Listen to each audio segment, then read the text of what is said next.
اور انعام یہ فرمایا سألقی فی قلوب الذین کفروا الرعب،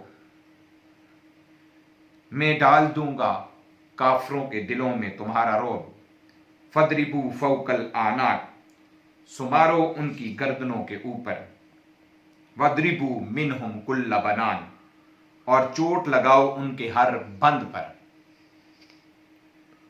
یعنی جوڑ جوڑ توڑ دو۔ خوبصورت سا انداز رسول اللہ صلی اللہ علیہ وآلہ وسلم آپ کے ماننے والوں پر انعامات کا کہ فرشتوں کو بھیجا جا رہا ہے۔ مفسرین کے اس میں دو اقوال ملتے ہیں۔ ایک قول یہ ملتا ہے کہ یہاں پر فرشتے نصرت کے لیے عملی طور پر جلوہ گر ہوئے، پریکٹیکلی آئے، اور اس کی تائید میں دو روایات پیش کرنا چاہوں گا کہ حضرت ابو داؤد مازنی رضی اللہ تعالیٰ عنہ جو غزوہ بدر میں حاضر ہوئے، فرماتے ہیں کہ مشرک کی گردن مارنے کے لیے اس کے درپے ہوا میں، لیکن اس کا سر میری تلوار پہنچنے سے پہلے کٹ کر گر گیا، تو میں نے جان لیا کہ اسے کسی اور نے قتل نہیں کیا۔ یہ مسند امام احمد بن حنبل میں ہے۔ اسی طرح معرفت صحابہ میں ہے کہ حضرت سہیل بن حنیف رضی اللہ تعالیٰ عنہ فرماتے ہیں کہ غزوہ بدر کے دن ہم میں سے کوئی بھی تلوار مشرک کی طرف کرتا یا اشارہ کرتا تو ہماری تلوار پہنچنے سے پہلے اس کا سر تن سے جدا ہو جاتا۔ یہ دو روایات سنانے کا مقصد کہ رسول اللہ صلی اللہ علیہ وآلہ وسلم کے غلاموں کی مدد کے لیے فرشتوں کا نزول کیسا ہوا۔ مشرکین کو سزا دی گئی، اور سخت سزا کہ فرشتوں کا نزول، اور فرشتوں کو کہا جا رہا ہے وَاضْرِبُوا مِنْهُمْ كُلَّ بَنَانٍ، اور چوٹ لگاؤ ان کے ہر بند پر۔ یہ اتنی سخت سزا مشرکین کے لیے کہاں، کیوں؟ جواباً خود ارشاد فرمایا خالق کائنات نے، سورہ انفال کی آیت نمبر 13 ہے، 13 نمبر آیت ہے، ذَلِكَ بِأَنَّهُمْ شَاقُّوا اللَّهَ وَرَسُولَهُ، یہ حکم اس لیے ہے کہ انہوں نے مخالفت کی اللہ اور اس کے رسول کی، اور ساتھ ہی قاعدہ بیان کر دیا وَمَن يُشَاقِقِ اللَّهَ وَرَسُولَهُ، اور جو کوئی بھی اللہ اور اس کے رسول کی مخالفت کرے گا فَإِنَّ اللَّهَ شَدِيدُ الْعِقَابِ، تو بے شک اللہ تعالی سخت عذاب دینے والا ہے۔ قرآن مجید فرقان حمید کی آیت ہماری رہنمائی کرتی ہے، ہمیں پیغام دیا جا رہا ہے کہ زندگی کے کسی بھی موڑ پر اللہ اور اس کے رسول کی مخالفت نہ کیجیے گا، خالق کے احکامات پر عمل کیجیے۔ کہیں کمزوری ہو جائے تو استغفار طلب کیجیے کہ اللہ تعالی سے سچی توبہ کیجیے۔ جو مخالفت کریں گے تو اللہ تعالیٰ نے فرمایا فَإِنَّ اللَّهَ شَدِيدُ الْعِقَابِ، تو بے شک اللہ تعالیٰ سخت عذاب دینے والا ہے۔ ذَلِكُمْ فَذُوقُوهُ وَأَنَّ لِلْكَافِرِينَ عَذَابَ النَّارِ، اے حق کے دشمنوں یہ سزا ہے، پس چکھو اسے، نیز یاد رکھو کافروں کے لیے آتش جہنم کا عذاب بھی ہے۔ یعنی یہاں پر تو تمہیں سزا دی ہی جا رہی ہے، تمہیں قتل کیا ہی جا رہا ہے، لیکن اس کفر کے سبب اور محمد عربی آپ کے غلاموں کی مخالفت کے سبب تمہیں دوزخ میں ڈال دیا جائے گا۔ کلام مقدس کا یہ حصہ قافلہ انسانیت کی رہنمائی کرتا ہے۔ ہمیں سبق ملتا ہے کہ محمد عربی سے وفا کرو، اللہ تعالیٰ تمہاری مدد فرمائے گا۔ مشن رسالت مآب کے مطابق چلو، اپنے حصے کا کام کرو، تمہیں اللہ تعالیٰ مدد سے نوازے گا، اور اللہ اور اس کے رسول کی کبھی بھی مخالفت نہ کرنا۔ یاد رکھیے، غزوہ بدر 2 ہجری 17 رمضان المبارک بروز جمعہ ہوا۔ یہ غزوہ اپنی تاریخی نوعیت کا سبق آموز غزوہ ہے۔